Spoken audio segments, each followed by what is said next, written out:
오늘 예배에 오신 모든 분들을 주님의 이름으로 환영하고 축복합니다. 할렐루야. 이 시간 함께 기도하며 예배드리겠습니다. 사랑이 많으신 주님 참 감사합니다. 이 시간 우리의 예배의 자리로 오늘도 불러주시고 함께 해주셔서 감사드립니다. 이 시간 주님을 예배합니다. 찬양합니다. 주님 홀로 영광 받아 주시옵소서. 우리의 생각과 마음과 귀와 눈을 열어 하나님을 바라보게 하시고 하나님의 말씀을 듣고 깨달을 수 있도록 은총을 내려주시고 지혜와 지식을 허락하여 주시옵소서. 주님 감사합니다. 사랑합니다. 예수 그리스도의 이름으로 기도드립니다. 아멘. 할렐루야. 오늘 설교의 주제는 주의 얼굴을 배우리니 주의 형상으로 만족합니다. 입니다. 오늘 시편 17편은 다윗이 쓴 시예요. 이 시는 개인 탄식 시입니다. 이 시는 보호를 강구하는 기도의 내용을 담고 있습니다. 다윗은 처음부터 끝까지 하나님의 의를 갈망하였습니다. 그는 세상을 하나님의 공의로 통치하시며 이 세상에 하나님의 공의가 가득하게 되기를 바라며 기도하였습니다. 우리 함께 이제 본문 말씀을 보겠습니다. 우리 함께 1절과 2절 말씀 같이 읽겠습니다. 시작.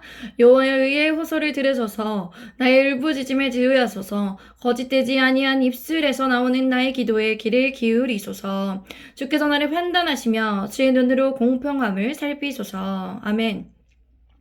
다윗은 자신이 당면한 현실의 상황에 자신의 공정함과 위기 상황에서 구원하여 달라고 기도하고 있어요.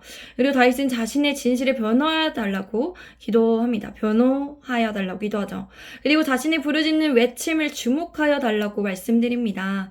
자신이 드리는 기도는 거짓이 없기 때문에 귀를 기울여 달라는 것이죠. 우리가 그래서 진실된 기도를 하나님께 올려드려야 됩니다. 형식된 기도를 그냥 따라 있는 기도문으로 만족해서 자신의 기도가 아닌데 그런 형식적인 기도가 아니라 나의 진실된 기도, 나의 상황에 맞는 기도를 찾아서 올려드려야 한다는 것입니다. 그는 주님의 눈으로 자신의 공평함을 살펴주시고 자신을 변호하여 달라고 기도합니다. 우리 함께 3절과 4절 말씀을 읽습니다. 시작. 주께서 내 마음을 시험하시고 밤에 내게 오시어서 나를 감찰하셨으나 흠을 찾지 못하셨사오니 사람의 행사로 논하면 나는 주의 입술의 말씀을 따라 스스로 삼가서 포악한 자의 길을 가지 아니하였사오며 라고 이렇게 기도하고 있습니다. 다윗이 이렇게 기도를 하고 있는데 이렇게 기도하는 것은 하나님께서 자신을 시험하시고 밤에 오셔서 자신을 감찰하셨지만 자신의 어떠한 흠도 자신의 어떠한 이제 잘못된 것을 찾지 못하였다는 것이죠. 그래서 4절에 사람의 행사로 논하면이라는 뜻은 다른 사람들이 어떠했든지 남들이 어떠했든지를 말합니다. 자신은 다른 사람이 어떠했든지 자신은 선악과 악한 자들의 길을 조심하였다고 합니다. 삼갔다고 하죠. 그 길을 가지 아니하였다고 말합니다. 이렇게 자유의지적으로도 우리도 그 삶의 자리에서 어떻게 해야 될까요? 다른 사람들이 다 똑같은 길로 가서 그곳에서 잘 되는 것 같아 보여도 우리 주님의 말씀에 따라 기준하여 진리를 따라 살아가야 한다는 것입니다. 그렇게 다윗은 이렇게 말합니다. 5절. 나의 걸음이 주의 길을 굳게 지키고 실족하지 아니하였나이다. 그러니까 다윗은 자신의 발걸음이 주님의 발자취만을 따랐다는 거죠. 자신의 자유의지적으로도 의지적인 행동으로도 자신이 하나님의 말씀에 따라 하나님의 길만을 추구하며 살았고 그 길에서 벗어난 적이 없었다고 말하고 있습니다. 또 다윗이 이렇게 하나님께 구합니다. 6절 말씀. 하나님이여 내게 응답하시겠으므로 내가 불렀사오니 내게 귀를 기울여 내 말을 들으소서라고 그렇게 하나님의 응답을 구하고 있습니다. 자신의 기도를 들어주시고 자신의 기도에 응답하여 달라고 간구하고 있습니다. 다윗은 또한 자신뿐만이 아니라 자신과 같은 처지에 있는 주님께로 피하는 사람들, 주님을 신뢰하는 사람들을 생각하여 말씀드립니다. 우리 함께 7절 말씀 같이 읽도록 하겠습니다. 주께 피하는 자들을 그 일어나 치는 자들에게서 오른손으로 구원하시는 주여 주의 기이한 사랑을 나타내소서. 그는 하나님께 피하는 자들을 생각하여 고려해서 기도하였어요. 그들을 괴롭히고 그들을 공격하는 자들에게로부터 주님의 그 의로운 손으로 구원하여 달라고 기도하고 있습니다. 그래서 주님의 크시고도 놀라운 사랑을 나타내어 보여달라고 구합니다. 그리고 자신이 어떠한 이제 상황이 있는데 주님의 크신 사랑을 구하고 있어요. 주님의 크신 사랑을 위해서 그렇게 해달라는 것이죠. 사랑하는 성도 여러분, 우리도 이렇게 기도할 수 있습니다. 우리가 힘들고 정말 어려운 시기가 있는데 그런 가운데 하나님께 구하면서 우리와 같은 그런 위험하고 힘든 시기를 지난 사람들에게 위해서 나뿐만 아니라 그 사람들도 정말 구하여 달라고, 그 사람들 생각하여 달라고, 주님의 크신 사랑과 기이한 사랑을 보여달라고 기도할 수 있습니다. 우리를 구원하여 주시는 이유는, 우리가 구원하여 주시는 하나님의 그 이유가 무엇입니까? 하나님의 사랑을 나타내 보이기 위해서, 세상에 나타내 보여서 주님의 사랑이 얼마나 크고 놀라운지를 많은 사람들이 알게 해서 그 영혼들이 돌아오기 위해서입니다. 그래서 우리가 이러한 기도를 하나님께 올려드릴 수 있습니다. 우리 함께 8절에서 12절 말씀 같이 읽습니다. 시작. 나를 눈동자같이 지키시고 주의 날개 그늘 아래에 감추사 내 앞에서 나를 압제하는 악인들과 나의 목숨을 노리는 원수들에게서 벗어나게 하소서. 그들의 마음은 기름에 잠겼으며 그들의 입은 교만하게 말하나이다. 이제 우리가 걸어가는 것을 그들이 에워싸서 노려보고 땅에 넘어뜨리려 하나이다. 그는 그 움킨 것을 찢으려 하는 사자 같으며 은밀한 곳에 엎드린 젊은 사자 같으니이다. 다윗은 하나님께 보호하심을 요청하고 있어요. 자신을 공격하고 압제하려고 죽이려고 하는 자들로부터, 그 원수들로부터 지켜달라고 말씀을 드립니다. 자신이 너무나 그런 상황에서 어떻게 그들을 죽이는 것이 아니라, 감당하지 못하기도 하겠지만, 너무나 많은 적들이 있기 때문에 하나님을 의지할 수밖에 없는 상황을 허락하신 주님께 말씀을 드리는 것입니다. 그런 원수들로부터 교만하고 자신이 쫓아오고 에워싸는 그 사람들로부터 눈동자같이 지켜달라고 주님의 날개 아래에 감춰달라고 기도하고 있는 것입니다. 여기에서 눈동자같이라는 것은 가장 소중히 여기는 것과 같이 하여 달라는 것입니다. 가장 소중히 여겨달라는 것이죠. 다윗은 하나님께 강야와 같은 그 힘든 여정을 걷고 있는 가운데 이스라엘을 가장 소중히 여기는 물길처럼 아끼사 지키셨듯이 그렇게 이제 자기를 그처럼 소중히 여겨달라고 기도하고 있는 것입니다. 또한 주의 날개 그늘 아래에 감추어 달라는 것은 큰 독수리가 자기 새끼들을 그 넓은 날개로 덮어 보호하는 것과 같아요. 그러니까 하나님의 날개는 세상의 어느 것보다 안전한 피난처라는 것이죠. 이러한 기도를 다윗이 어떻게 영향을 받았냐면, 이러한 기도를 자신의 증조 할머니인 룻의 영향을 받았습니다. 룻은 모압 땅으로부터 이스라엘로 와서 하나님의 날개 아래 보호받은 것에 영향을 받은 것이죠. 그는 자신의 집으로부터 들었던 기도문을 사용하였다는 것이죠. 우리도 하나님의 자녀로서 다윗과 같이 위협을 받고 해를 끼치려고 하는 자들로부터 이렇게 기도할 수 있습니다. 눈동자같이 가장 소중하고 귀하게 여겨주시며 보호하여 달라고, 그렇게 하나님의 날개로부터 우리를 감추어 주셔서 지켜달라고 기도할 수 있는 것입니다. 우리 함께 13절과 14절 말씀 읽겠습니다. 여호와여 일어나 그를 대항하여 넘어뜨리시고 주의 칼로 악인에게서 나의 영혼을 구원하여 주소서. 여호와여 이 세상에 살아있는 동안 그들의 분깃을 받은 사람들에게서 주의 손으로 나를 구하소서. 그들은 주의 제물로 배를 채우고 자녀로 만족하고 그들의 남은 산업을 그들의 어린 아이들에게 물려주는 자니이다. 다윗은 그뿐만 아니라 하나님께서 일어나셔서 자신의 대적들을 굴복하여 달라고, 대적하여 달라고 구하고 있습니다. 하나님의 칼에 드셔서 자신의 생명을 악인들로부터 구하여 달라고 그렇게 요청하여 드리고 있습니다. 여기에서 주의 칼이란 악인들을 멸망하게 끊어지게 하는 심판을 상징하고 있어요. 주의 칼이라고 해서 또 우리가 오해할 수 있어요. 우리 칼을 들어서 칼로 치려는 자는 칼로 망한다고 예수님께서 말씀하셨어. 베드로가 칼을 쳐서. 그래서 우리가 칼을 들면 안 된다는 것이에요. 그리스도인들은 칼을 들면 안 됩니다. 하나님의 칼이라는 거, 하나님이 심판하셔야지 우리가 심판하면 안 된다는 것이죠. 그래서 다윗은 이 세상에서 살아있는 동안에 내세가 아닌 현세의 기업만을 받으려는 자들로부터 자신을 구하여 달라고 요청을 하고 있어요. 그러한 이유는 다윗은 현세 지금 살아있는 동안이 아니라 내세에 대한 소망, 하늘나라에 간점을 두는 삶을 살았기 때문이에요.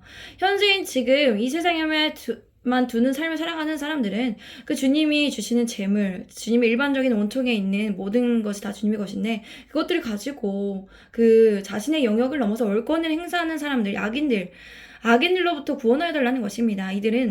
악인들은 하나님께서 주신 일반 종을 하나님께 영광을 올려드리지 않고 있어요. 하나님의 말씀대로 지키지 않고 자신의 자녀들에게 돌리며 그 만족과 자신의 이익만을 위해서 그 많은 재산을 쌓아두었기 때문이죠. 가난한 자들을 불쌍히 여기지도 않고 그렇게 자신의 배만 채우면서 그렇게 약하게 살아갔다는 것이에요. 가난한 자를 보면 불쌍한 마음이 들어서 그들을 5천 원이라도 작은 돈, 우리가 줄 수 있는 5천 원이라도 커피컵 한 잔만 아끼면 되니까 10잔 드신다면 그 커피잔을 아껴서 5천 원만이라도 가난한 자들을 위하여서 쓸 수 있어야 합니다. 저도 지금 무료 급식소는 아직까지 하고 있고요. 어린이 재단도 10,000원 아직까지 하고 있습니다. 네. 더 이제 그들을 이제 도울 수 있었으면 좋겠어요. 가난한 자들을. 그래서 제가 또 하나님께서 또 보여주시는 거에 따라서 도울 수 있다면 돕고 싶습니다. 그래서 잠언 19장 17절 말씀, 가난한 자를 불쌍히 여기는 것은 여호와께 꾸어 드리는 것이니 그의 선행을 그에게 갚아주시리라. 그렇죠. 가난한 자를 불쌍히 여기는 것은 여호와께 꾸어 드리는 것이에요. 그러니까 우리가 하나님께서 갚아주신다는 것을 알고 가난한 자들을 안다면 우리 주변에 없더라도 아직까지 가난한 자리 우리나라에 있고 외국에 있지 않습니까? 그래서 큰 돈이 아니어도 되니까 작은 것부터 할 수 있는 대로 시작하셔도 좋을 것 같습니다. 많은 재산, 많은 재정에 대한 부분 이런 것도 하나님의 말씀에 기준하여서 하나님의 말씀에 기준하여 이 땅의 청지기로서 관리할 수 있어야 합니다. 마태복음 6장 19절에서 20절 말씀, 너희를 위하여 보물을 땅에 쌓아두지 말라. 거기에는 종과 동록이 해하며 도둑이 구멍을 뚫고 도둑질하느니라. 오직 너희를 위하여 보물을 하늘에 쌓아두라. 거기는 좀이나 동록이 해하지 못하며 도둑이 구멍을 뚫지도 못하고 도둑질도 못하느니라. 그럼 우리는 현세만을 위해서 잘 살려고 하고 좋은 집, 좋은 차를 가지는 것이 아니라 그것이 성경적인 것이 아니기 때문에 우리가 좋은 집, 좋은 차를 가지게 된다면 그 어떤 우리가 더 이제 효율적인 삶을 위해서 또 하나님께 더 부지런하게 성실하게 정말 성정된 삶을 바쁘게 살아갈 수도 있기 때문에 잠깐 거기서 이제 쉴 수 있는 그 시간이 우리 것이 아니라 하나님께서 주신 그곳에서 잠깐 머물러 가는 시간이 있을 수도 있죠. 그래서 어떤 목회자분들은 이제 또 좋은 집에서 좋은 차를 가지고 생활을 할 수도 있는데 그것이 이제 하나님의 영광을 위해서 하나님을 위해서 하나님을 잘 섬기기 위해서 그렇게 하는 것이라면 하나님께서 허락하여 주시고 하나님께서 알고 계신다는 것이죠. 그래서 그 이후의 삶에서는 이제 또 하나님께서 또 청지기로서 어떻게 관리해야 되는지도 알려주시기 때문에 또 만약에 영원히 그것이 내 것이 아닌 거를 우리가 그리스도인들 다 알아요. 우리 죽으면 그걸 가지고 못 갑니다. 하늘의 상금을 바라보면서 우리가 그래서 해야지 이 땅에 잠깐 머무는 삶이지 우리가 영원히 살 것은 천만년 우리가 영원토록 정말 무궁한 몇억 년 사는 곳은 하늘나라이기 때문에 하나님의 것임이라고 하나님께서 언제든지 그것을 달라고 하면 이제 그만 써라. 모세가 그랬던 것처럼 누렸던 모든 것들이 여기까지만 해라 했던 것에서 이제 순종했듯이 달라고 하면 하나님께 드릴 수 있어야 한다는 것이죠. 그런 마음을 가질 수 있도록 넉넉하게 하나님 청빈한 삶을 살 수 있도록 청지기의 삶을 살 수 있도록 우리가 하나님의 말씀에 가까워지고 또 자기 자신을 성찰할 수 있어야 합니다. 우리 함께 55절 말씀 읽겠습니다. 시작. 나는 의로운 중에 주의 얼굴을 배우리니 깰 때 주의 형상으로 만족하리이다. 다시 이렇게 고백합니다. 자신이 만족하는 것은 하나님 앞에 의롭게 살아가면 떳떳하게 주님을 말씀대로 살아갔기 때문에 주님의 얼굴을 뵐 수 있는 것이라고 말합니다. 우리는 그리하여 하나님의 얼굴을 보기만 해도 좋고 그 얼굴의 형상으로 만족할 수 있어야 합니다. 다른 어떤 것이 아니라 하나님 존재만으로도 선하시고 좋으신 그분께서 우리와 함께 있어 주시고 우리를 자녀 삼아 주신 은혜로우신 하나님의 얼굴을 뵐 수 있는 것으로 만족할 수 있어야 하죠. 우리 사랑하는 성도 여러분들이 주님만으로 만족하며 아이와 같은 순수함으로 살아가시기를 바랍니다. 주님으로만 만족한 삶, 모든 것을 가지시고 또 완벽하시고 완전하신 하나님만으로 충분히 만족한 삶을 경험하시길 바랍니다. 이 시간 함께 기도하도록 하겠습니다. 살아계신 하나님 참 감사드립니다. 이 시간 하나님의 형상으로 하나님의 얼굴로 만족하게 원합니다. 하나님의 얼굴을 보기를 원합니다. 우리가 아무도 하나님의 얼굴을 보는 사람이 없죠. 그래서 하늘나라에 더욱더 가기를 원하는 것입니다. 하나님의 그 빛의 강체에 있으신 하나님의 얼굴로 하나님의 형상으로 만족하며 하나님만으로 만족하는 삶, 주님이 우리를 구원하여 주시고 불쌍히 여겨주셔서 죄인이 우리에게 은혜를 내려주시고 우리를 택하여 주셔서 구원하여 주신 것에 만족하며 감사하며 날마다 감사하며 정말 주님의 말씀대로 살아가게 하소서. 또한 어렵고 힘든 처지에 있는 성도들, 주님께 피하는 자들에게 주님의 날개 아래에 감추어 주시고 또 주님을 눈동자같이 보호하여 주시기를 원합니다. 주님 함께하여 주시고 주님 붙들어 주시옵소서. 이 모든 말씀 우리 주 예수 그리스도의 이름으로 기도드립니다. 아멘. 할렐루야. 감사합니다.